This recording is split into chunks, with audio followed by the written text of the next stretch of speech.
Support करते हुए दिखाई दे रहे हैं।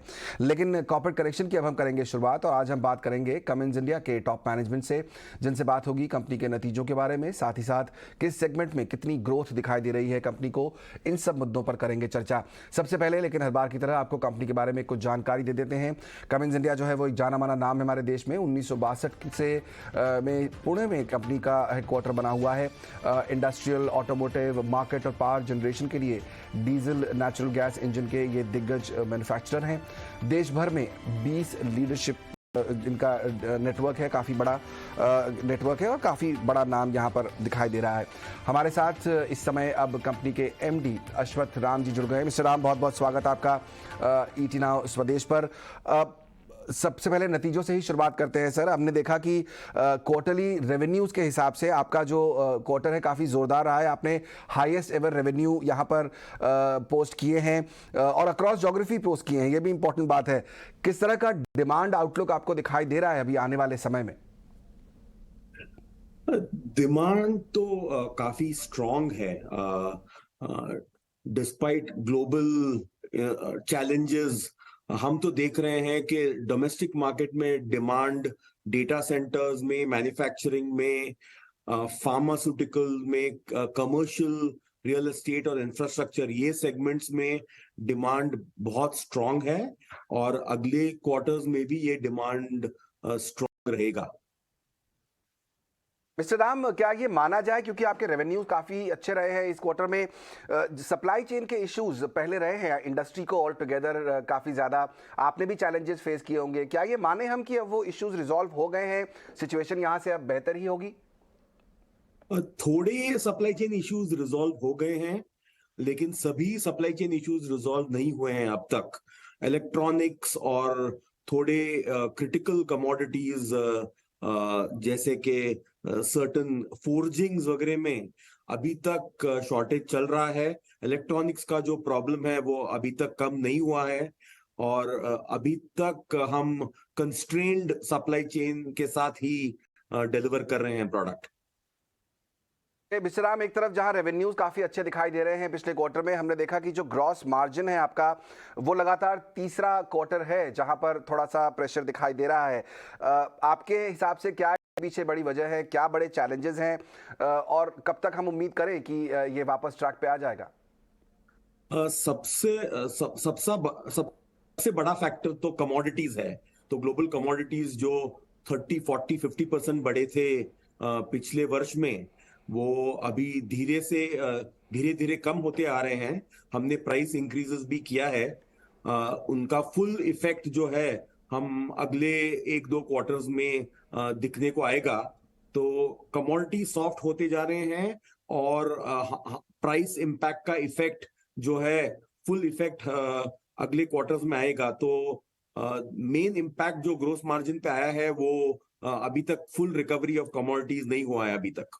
इसलिए आपको क्या लग रहा है कि क्या अभी आगे और प्राइस इंक्रीज करने की जरूरत रहेगी आपको, या आप मैनेज कर पाएंगे? बिकॉज ऑब्वियसली कमोडिटी के प्राइसेस तो हाथ में नहीं है आपके, लेकिन आपको प्लान करके तो चलना होगा आगे। थोड़े प्राइस इंक्रीजेस प्लान्ड हैं जो हमने पहले से अनाउंस किया था, लेकिन ज्यादा नहीं करना पड़ेगा क्योंकि कमोडिटीज का ट्रेंड अभी दिख रहा है कि कम होते जाएगा अगले 2-3 क्वार्टर्स में। राम, आपने शुरुआत में कहा कि डिमांड ठीक ठाक है और ग्लोबल सिनेरियो को देखते हुए भी आपका, मैं देख रहा हूं जो डेटा मेरे सामने है, सेल्स जो है वो करीब, एक्सपोर्ट्स जो है माफ़ कीजिए, वो करीब 21% YOY बेसिस पर बढ़े हैं। तो क्या उम्मीद की जाए कमिंग फाइनेंशियल ईयर के लिए ये ग्रोथ ट्रैजेक्टरी बनी रहेगी? जब हम डिमांड आउटलुक देखते हैं और रीजनली देखते हैं तो हम ये देख रहे हैं कि Latin America, south east Asia और चाइना और नॉर्थ अमेरिका, ये रीजन्स में डिमांड बढ़ते जा रहा है। यूरोप और अफ्रीका में डिमांड थोड़ा घटते जा रहा है, लेकिन अगर ओवरऑल पेंट अप डिमांड अगर देखेंगे तो ऐसा तो लग रहा है एटलीस्ट 1-2 क्वार्टर्स के लिए डिमांड बना रहेगा। के तो अगले 1 से 2 क्वार्टर्स यानी ठीक-ठाक ही दिखाई दे रहे हैं। कैपेसिटी यूटिलाइजेशन पर भी एक सवाल मैं पूछना चाहता था आपसे। क्या प्लान्स हैं आपके आने वाले कुछ क्वार्टर्स के लिए? खास तौर पर अगर हम इंडस्ट्रियल साइड की बात करें, क्या प्लान्स बनाए हैं आपने? तो रफली अभी हम 70 to 80% यूटिलाइजेशन पे चल रहे हैं।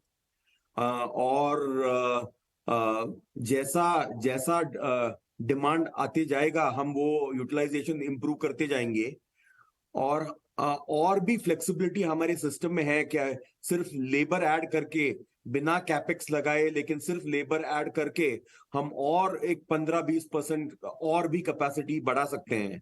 तो अभी तो कैपेक्स साइड में कोई बड़ा प्लान नहीं है, लेकिन जो एसेट्स हमने ऑलरेडी प्री इन्वेस्ट किए हैं उनको फुल यूटिलाइज करके बेटर रिजल्ट्स देने का प्लान बनाया है हमने फ्यूचर डिमांड के लिए।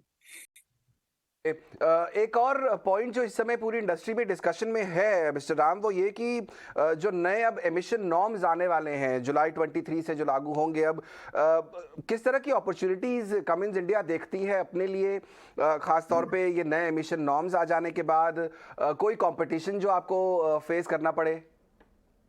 एक्चुअली नए एमिशन आने के बाद अपॉर्चुनिटीज कमिंस के लिए ज्यादा ओपन हो जाएंगे, क्योंकि जब भी एमिशन टाइट हुआ है वर्ल्ड में तभी तभी कमिंस के अपॉर्चुनिटीज, क्योंकि हमारे पास लीडिंग टेक्नोलॉजी है और वो टेक्नोलॉजी हम ऑलरेडी इंडिया में इन्वेस्ट कर चुके हैं, वो टेक्नोलॉजी हम डिप्लॉय कर पाएंगे।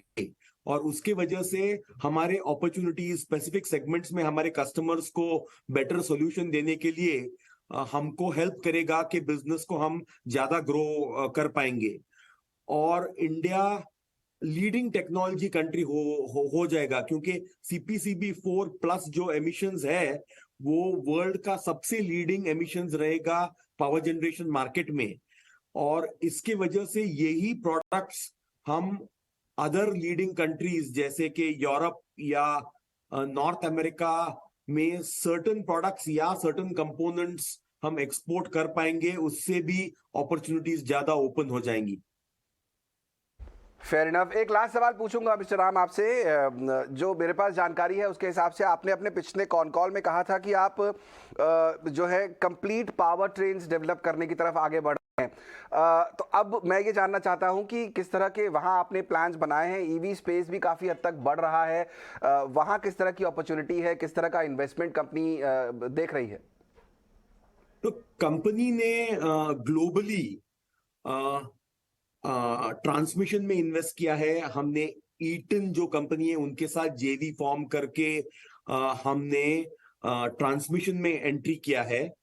और रिसेंटली कमिंस ग्लोबल ने मेरिटॉर नाम के एक कंपनी को अक्वायर किया है ग्लोबली, और वो इंडिया में भी फाइनल हो रहा है।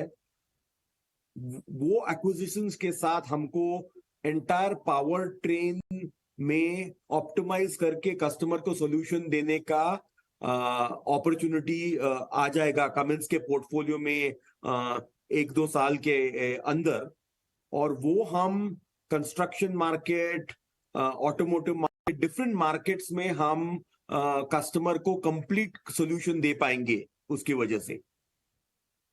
इंटरेस्टिंग ये पूरा सेगमेंट दिखाई दे रहा है मिस्टर राम, और हम उम्मीद करेंगे कि जो आपने प्लान्स बनाए हैं वो एज पर आपके जो प्लानिंग है उसके हिसाब से चले। और अब आगे फिर आपसे अपडेट लेंगे जब आपसे मुलाकात होगी और इस मुद्दे पर कुछ और डिटेल में बात करेंगे। फिलहाल बहुत बहुत शुक्रिया आपका समय निकालकर आज ET नाउ स्वदेश के साथ जुड़ने के लिए। कमिंस इंडिया के टॉप मैनेजमेंट बता रहे हैं किस तरह से नया बिजनेस भी बढ़ रहा है, डिमांड सिचुएशन बेटर बनी हुई है, कोई समस्या ऐसी नहीं दिख रही है फिलहाल। देखते हैं स्टॉक पर भी नजरिया आपसे दिलवाएंगे, पूछेंगे हमारे एक्सपर्ट से कि क्या करना चाहिए इसमें आपको। लेकिन फिलहाल हम उन स्टॉक्स पर करेंगे फोकस जहां पर ब्रोकरेजेस की रिपोर्ट्स आई हैं, हमने देखा है उसके बाद कुछ अच्छा खासा मूव दिख रहा है स्टॉक्स में। मेरे साथ मेरी सहयोगी वामाक्षी जुड़ गई हैं पूरी डिटेल के साथ। बताइए वामाक्षी, कौन से स्टॉक्स फोकस में हैं आज आपके? जी बिल्कुल, शुरुआत करेंगे कोल इंडिया से। मैक्वारी की तरफ से आउट परफॉर्म की राय बरकरार, लक्ष्य रखा है 256 प्रति शेयर का। EBITDA फ्रंट पर कंपनी ने अनुमान कमजोर नतीजे दिखाए, मगर अंडरलाइंग ट्रेंड्स काफी मिक्स नजर आ रहे हैं। डिविडेंड खास करके इम्प्लाई कर रहे हैं करीब 6% के यील्ड, प्राइस हाइक और वॉल्यूम ग्रोथ भी की फोकस एरियाज रहेंगे, और जो ऑक्शन रियलाइजेशंस है वो आगे चलते हुए मॉडरेट हो सकते हैं, ऐसा मैक्वायरी का मानना है। तो ओवरऑल पॉजिटिव नजरिया कोल इंडिया पे, और उसी के चलते हम देख रहे हैं कि स्टॉक में करीब 3% की तेजी नजर आ रही है। कमिंस इंडिया पर भी फोकस करेंगे। बैंक ऑफ अमेरिका की तरफ से खरीदारी की राय बरकरार है, लक्ष्य रखा है 1578 प्रति शेयर का। EBITDA फ्रंट पर कंपनी ने अनुमान से काफी मजबूत नंबर्स दिए हैं। मार्जिन एक्सपेंशन और रोबस्ट सेल्स के चलते एक्सपोर्ट आउटलुक काफी मजबूत है, और डोमेस्टिक आउटलुक भी काफी अच्छा नजर आ रहा है, और इसी के चलते कमिंस इंडिया भी फोकस में, स्टॉक में करीब 2% की तेजी देख रहे हैं। पूरा FMCG पैक भी फोकस में रहेगा। बैंक ऑफ अमेरिका की रिपोर्ट के बाद उनके मुताबिक इंडिया अभी भी कंजम्पशन कर्व के लोअर एंड पर है। डिजिटलाइजेशन की अडॉप्शन काफी विजिबल नजर आ रही है, और जो गैप है रूरल पॉपुलेशन और उनका मार्केट शेयर के बीच, वो थोड़ा रिड्यूस होता हुआ नजर आ रहा है।